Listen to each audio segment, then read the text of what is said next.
to make public appeals, because perhaps those who had not heard yesterday will hear it today. Because the reason why we make these public appeals continuously is because of what I have just said.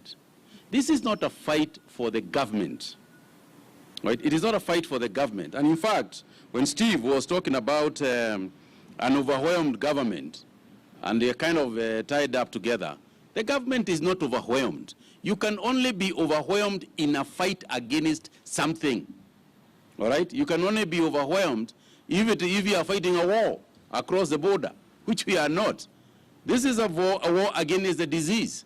And the people supposed to fight the disease is not the government. It is you and I. So if indeed we are overwhelmed, it is not the government that will be overwhelmed. It is we, Kenyans, who will be overwhelmed. Because it is Kenyans who have let it happen, not the government that has let it happen. I think that's the first thing to note. That in this is a very unique circumstance. It's such a unique circumstance where the role of the government is simply to appeal to people to protect themselves. The government cannot. It is not a sieve.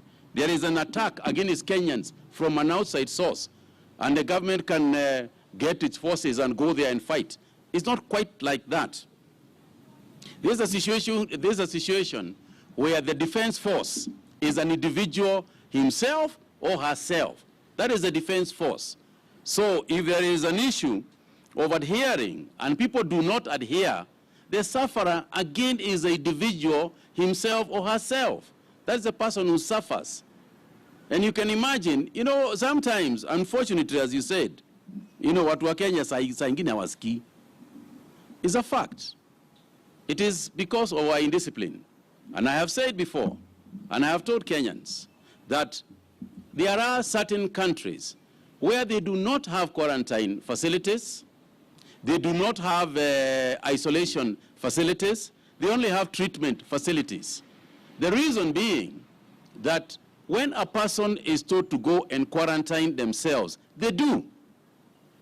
And my hope and prayer is that because we have been talking about this thing for the last 3 months, and because everybody now knows that we have a serious situation, and we are faced by a very serious invisible enemy, our supposition as a government is that Kenyans have now become of age, and they have seen what can happen, and therefore, when we say go and self-quarantine, they will self-quarantine.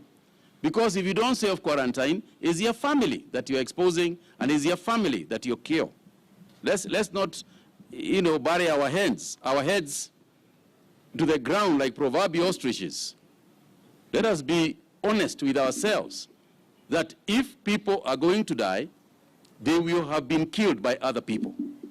And they will be killed by ourselves, not any strangers. Number two,